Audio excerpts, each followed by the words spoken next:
భగత్ సింగ్ ఎందుకు చనిపోయింది అంటే చాలా మందికి తెలుసు. ఈ దేశంలో స్వాతంత్రం కావాలని, ఆ వచ్చే స్వాతంత్రం అందరూ సుఖ సంతోషాలతో ఉండాలి అని కోరుకున్న పార్టీని అప్పుడు ఆయన నాయకత్వం వహించి ప్రాణాలు అర్పించాడు.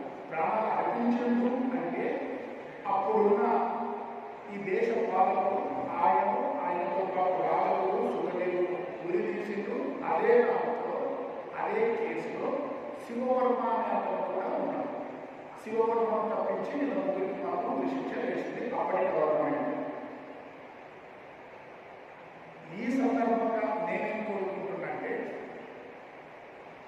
భగత్ సింగ్ పేరుకు మాత్రమే మనం రక్తదానం చేసి లేదా ఇటువంటి వాళ్ళగా మనం పార్టిసిపేట్ అయ్యేదానికంటే కూడా ఇంకా ఆయన ఆశయాన్ని ముందుకు తీసుకెళ్లేటం కోసం మన వంతున ఆయన చేసినంత చేయకపోవచ్చు, ఆయన చేసిన దాంట్లో 1% 2% అయినా మనం చేయగలిగితే మనం భగత్ సింగ్ వారసులుగా మనం అనిపించుకోవచ్చు, లేదా మనంతట మనమైన భగత్ సింగ్ వారసులు అని చెప్పుకోవచ్చు అని తెలియజేస్తూ నాకు బాగుంటుంది. ఇది నాకు వ్యక్తిగతమైన ఇన్స్పిరేషన్ మాత్రం భగత్ సింగ్ గారే.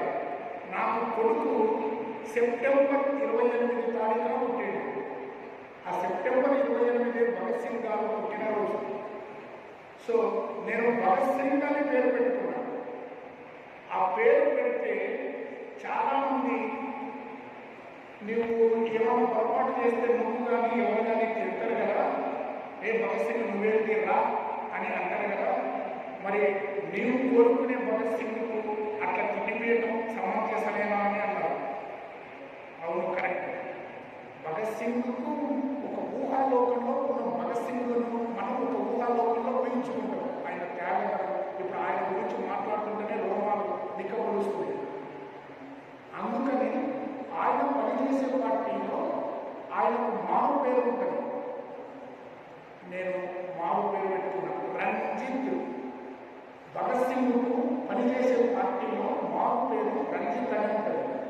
సో నేను ఆ రకంగా రంజిత్ అని పెట్టుకున్నాను.